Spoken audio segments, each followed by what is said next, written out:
Hi hello നമസ്കാരം. ഇതെന്താണെന്നറിയാമോ? ഇതാണ് പച്ചമാങ്ങാത്തിര. മാമ്പഴത്തിര നിങ്ങളൊക്കെ കേട്ടിട്ടുണ്ടാവും അല്ലേ? ഇത് പച്ചമാങ്ങ വെച്ചിട്ടുണ്ടാക്കിയതാണ്. അതിനുവേണ്ടി ഞാൻ 4 പച്ചമാങ്ങയാണ് എടുത്തിട്ടുള്ളത്. ഒരുവിധം ചെനച്ച 3 മാങ്ങ, നല്ല പച്ച ഒരു മാങ്ങയാണ് എടുത്തിട്ടുള്ളത്. അപ്പോൾ അതിൻ്റെ തൊലിയെല്ലാം നന്നായിട്ട് ചെത്തിയെടുക്കണം. അതിലേക്ക് ആവശ്യമുള്ളതെന്ന് പറഞ്ഞാൽ വറ്റൽമുളകും പഞ്ചസാരയും ഒരു നുള്ളു ഉപ്പുമാണ് ആവശ്യമുള്ളത്. നിങ്ങൾക്ക് വേണമെങ്കിൽ കുരുമുളക് ആഡ് ചെയ്യാം കേട്ടോ. ഞാൻ വറ്റൽമുളകാണ് എടുത്തിട്ടുള്ളത്. അപ്പോൾ അതിനുവേണ്ടി നമ്മൾ മാങ്ങയുടെ നന്നായിട്ട് തൊലി കളയുക.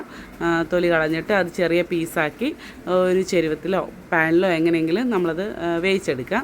അത്യാവശ്യം അത് മുങ്ങിക്കിടക്കാനുള്ള അത്രയും വെള്ളം മതി കേട്ടോ. ഒരുപാട് വെള്ളമൊന്നും ഒഴിക്കരുത്. നന്നായിട്ട് വെന്തതിന് ശേഷം അത് തണുത്ത് കഴിയുമ്പോൾ മിക്സിയിൽ അതൊന്ന് അരച്ചെടുത്ത് വേണമെങ്കിൽ നമുക്കത് അരിച്ചെടുക്കാം. പക്ഷേ ഞാൻ അരിച്ചെടുത്തിട്ടില്ല കേട്ടോ. ചെറിയ ചെറിയ പീസുകൾ കിടന്നോട്ടെ എന്ന് കരുതിയിട്ടാണ് അരിച്ചെടുക്കാതിരുന്നത്.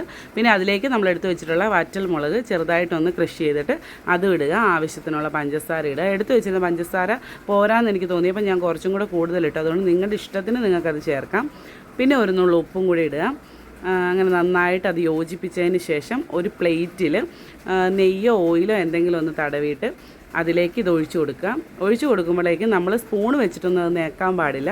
അത് നമ്മളിങ്ങനെ തട്ടി തന്നെ ഇങ്ങനെ നിരത്തി എടുക്കണം. എങ്കിലേ ഉള്ളൂ അത് ഒരേ തിക്നെസ്സിൽ അത് നമുക്ക് കിട്ടത്തുള്ളൂ. അല്ലെങ്കിൽ അത് ഉണങ്ങുന്ന സമയത്ത് അത് ചിലയിടത്തൊക്കെ ഇങ്ങനെ നന്നായിട്ട് ഡ്രൈ ആവാതിരിക്കും. അപ്പോൾ അതുകൊണ്ട് ഇങ്ങനെ തട്ടി നമ്മൾ അതിനെ ഒന്ന് പരത്തിയെടുക്കുക. അത് നന്നായിട്ട് നികന്ന് വന്നിട്ടുണ്ട്. അപ്പോൾ അത് നമുക്കിനി ഉണങ്ങാൻ വയ്ക്കാം. 3 ദിവസം ഇത് ഉണങ്ങണം കേട്ടോ. അപ്പോൾ ഇത് 3 ദിവസം ഉണങ്ങിയതിന് ശേഷമുള്ളതാണ്. നമുക്കിനി ഇത് കത്തി വെച്ചിട്ട് ഇങ്ങനെ പീസാക്കി എടുക്കുക. എന്നിട്ട് ഇങ്ങനെ റോൾ ചെയ്തെടുക്കുക കേട്ടോ. പക്ഷേ ഇത് ഉണങ്ങി വന്നപ്പോഴേക്ക് ഇത് കണ്ട മാമ്പഴത്തിര പോലെയുണ്ട്. ആ ഒരു സെയിം കളറിൽ വന്നു. ഇത് കഴിക്കാൻ വേണ്ടിയിട്ട് ശരിക്കും പറഞ്ഞ ഒരു പുളിമുട്ടായി കഴിച്ചിട്ടുണ്ടാവും. മധുരം പുളിയൊക്കെ ഉള്ള ഒരു മുട്ടായില്ലേ, നമ്മുടെ മറ്റേ വാളംപുളിയുടെ, അതിൻ്റെ ഒരു ടേസ്റ്റാണ് കേട്ടോ ഇത് എനിക്ക് തോന്നിയത്. ഞാൻ പഴമാങ്ങാത്തിര കഴിച്ചിട്ടില്ല. അതിൻ്റെ ടേസ്റ്റ് എങ്ങനെയാണെന്ന് എനിക്കറിയത്തില്ല.